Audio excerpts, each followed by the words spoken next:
Lord Jagannath है और ये कौन है? उन्हीं का स्वरूप। अच्छा, उन्हीं का दूसरा स्वरूप।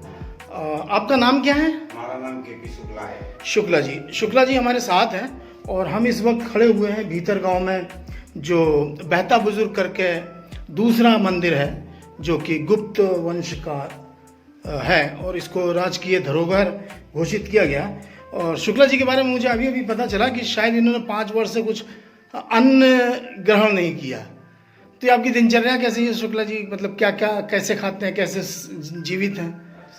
ये सब कृपा दृष्टि है प्रभु की जी। ये कितना प्राचीन है? तो ये मंदिर आज जो है इसकी चर्चा विश्व में चल रही है जी। विश्व प्रसिद्ध मंदिर की। भारतवर्ष में एक ऐसा मंदिर है जो कि मानसून मंदिर के नाम से जाना जाता है जी।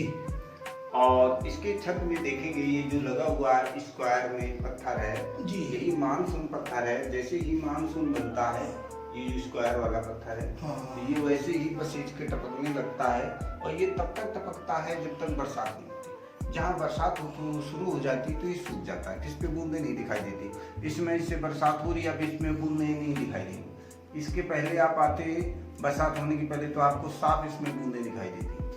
रह गया बात इतना प्राचीनतम मंदिर हमारे भारतवर्ष में कोई जीवंत हालत में मंदिर नहीं होगा। जो उड़ीसा की जगन्नाथपुरी है ये उससे प्राचीनतम है।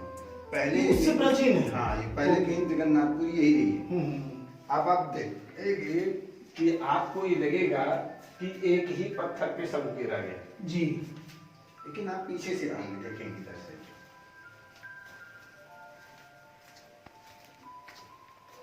इधर से देखेंगे कि ये पार्ट अलग है, ये पार्ट अलग है, ये मूर्ति अलग है। इस मूर्ति के पीछे एक लकड़ी लगी जी जी जी निकली बनी है। ये पुरातत्व ने निकाली, उसकी उन्होंने कार्बन जांच की तो कार्बन जांच से अनुमान लगाया कि ये कलाकृतियां खंड 4200 वर्ष पुरानी। 4200 वर्ष।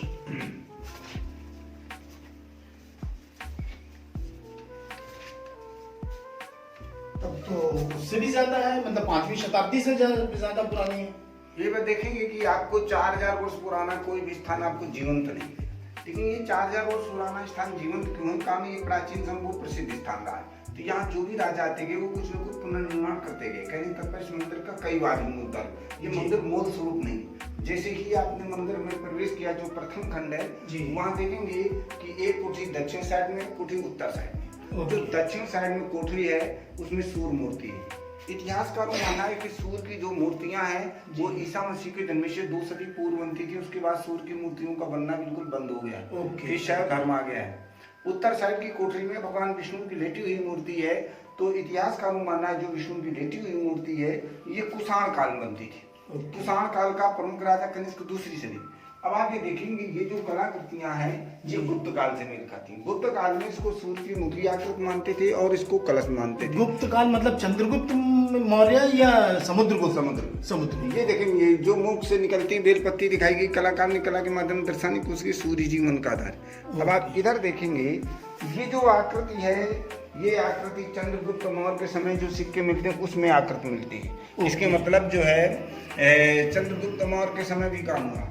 अब आप ये देखेंगे कि कुषाण वंश, मौर्य वंश, गुप्त वंश ये सभी चक्रवर्ती राजा हुए। इन चक्रवर्ती राजाओं ने यहीं पे आके काम क्यों कराया? इससे प्रमाणित होता है कि प्राचीन समय में बहुत ये प्रसिद्ध तीर्थ स्थल रहा है। इसीलिए जो भी राजा आया वो यहाँ से प्रभावित होकर वो कुछ न कुछ पुनर्निर्माण करा था।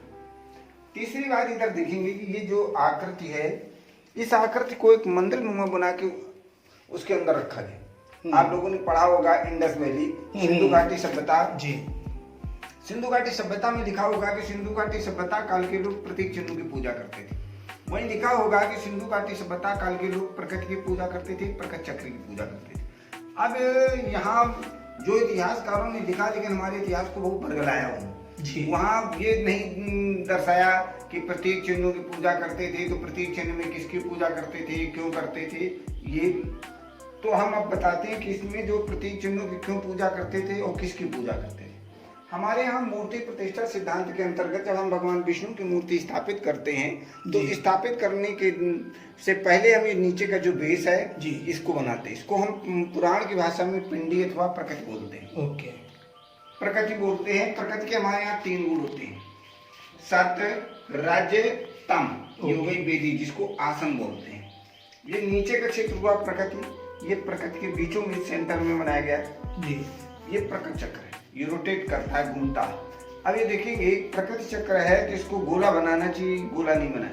जैसे आप लोगों ने सुना होगा कि लोग कहते हैं कलाएं बोलती हैं जी। ये कला के माध्यम से बताने की कोशिश की है कि ये जो प्रकृति है, इस प्रकृति की जो मुख्य देवी है वो योग माया लक्ष्मी जी। यहाँ लक्ष्मी जी का चक्र चल रहा है, सब लोग माया के पीछे दौड़ रहे हैं। और लक्ष्मी जी को पसंद क्या है? कमल। इसीलिए यहाँ जो है कमल का चिन्ह ये प्रकृति के सेंटर में बनाकर ये दर्शाया गया कि प्रकृति की जो मुख्य देवी योग माया लक्ष्मी जी, अर्थात कमल के फूल से लक्ष्मी जी की पूजा को प्रतीकात्मक किया गया।